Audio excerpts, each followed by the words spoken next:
Hey everyone, I promised you guys on that last quick blip that I did on a boxing bag, just to show you what I actually do. I promised you guys that I would come back and show you how to work on a bag from any fitness level. And it doesn't matter whether you're a man or a woman or actually a kid. My son has been doing bits on a bag for a couple of years now. And every single time you work on a bag, you're working pretty much your entire body. And that's what the goal is. One of the things PTs are saying these days is whole movements are so important. And of course they are. They're very important.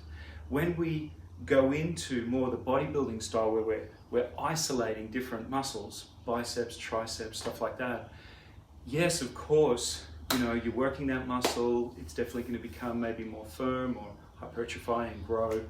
But when it comes to the stabilization of your body, keeping a strong lower back, keeping a strong torso, it really does start on whole movement exercises and things that, like Pilates and things like that, that focus you on what's called your intercostal muscles and all of those things. That's why you see a dancer is like straight as an arrow and they seem to be so tall and elongated. That's why. It's because they work on the muscles that pull the skeletal system in nice and tight and strong, and it stays that way.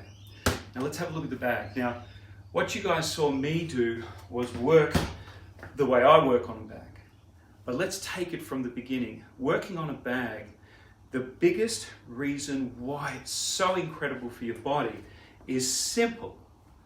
You are turning your body side to side with what I call the shoulder gate. You're turning your body side to side in a horizontal torsion motion. Boom, boom, boom, boom, boom, boom. This allows your entire body, including, and very much so, your intercostal muscles, to work and work quite hard. Now let me describe what hard means. If you're someone who's looking to lose a bit of weight, or even a lot of weight, one of the things that I exemplify in the Balance in Fitness podcast, which you'll get on everything, Spotify, iTunes, the lot. I exemplify how it's not particularly just our fault that not only are we a nation that is so terribly ill with major diseases, but also minor things, and also things like being overweight or having all kinds of psychological issues that are happening to us. It's not just our fault.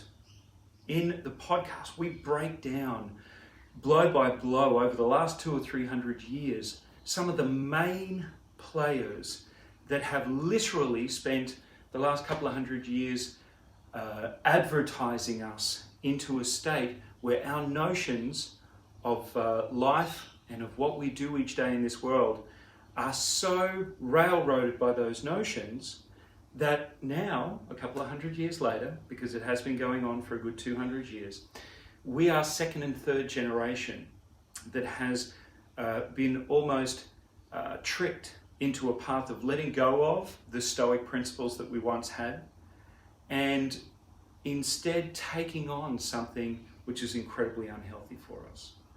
Now listen, this is what I exemplify in the podcast. So get onto the Balance in Fitness podcast, have a listen to that each week. Every single week I'm going to bring you more things to do, not just on the bag.